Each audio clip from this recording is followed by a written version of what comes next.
Since 1990, we have spent millions of euros and tens of thousands of research hours to find scientific answers to life's most important and challenging questions. What makes us happy? What makes us healthy? How can we heal from physical and mental disease? How can we heal emotionally and sexually so we can be happy in our relationships? How can we develop our talents and be of value to the world? We have interviewed more than 15,000 people and asked more than 4,000 different questions. After 20 years of intensive research, we are beginning to find the answers we have been looking for so long. We have already presented these answers in 250 research papers and about 30 books. Now we bring it all to you.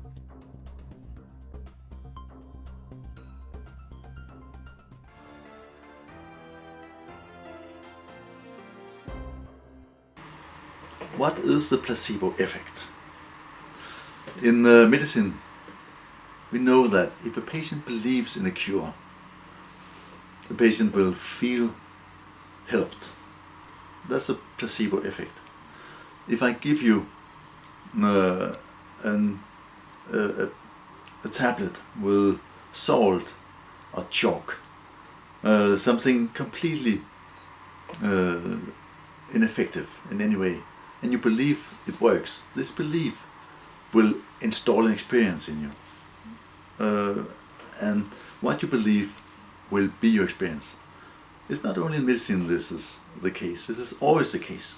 What you believe will be your experience. But in medicine we know it as the placebo effect. We also know it in the other way as a nocebo effect. If you believe that I harm you, you will be harmed. We know this in studies of voodoo, for instance, that people who believe in voodoo and who are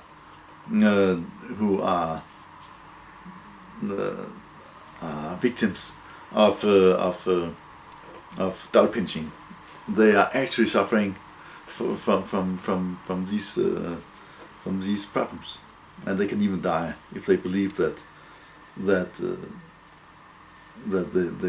they should die from the voodoo. So consciousness is extremely strong. What we believe will be our reality. When we are testing alternative medicine, this becomes a big problem, because if you make a randomized trial and you are controlling with placebo, then you are actually using what is the active component of alternative medicine as a control, because much alternative medicine is basically about changing the belief of your patient.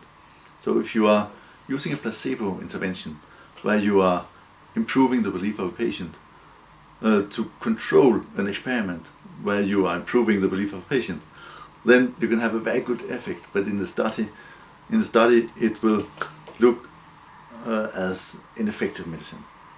So in general, it is not possible to make randomized clinical trials with alternative medicine. And this is of course a problem, because then you can ask, how can we then test it? And the simple way to do it is that you are taking a chronic patient, and then you are registering the baseline through some time, and then you are giving a treatment, and you are noticing a jump to a higher level, and then you're following the patient, and then you can see that this is also a stable new state of existence. So we call this the square curve, the square curve paradigm. If you are having the square curve, then you know that the alternative medicine is effective. You also know you can also use this model for conventional medicine, of course. If you are giving a drug and you're seeing a sudden jump in health and happiness, then you know that this was a good drug. If the patient is permanently better after that, then you have cured the infection or whatever it was that troubled the patient.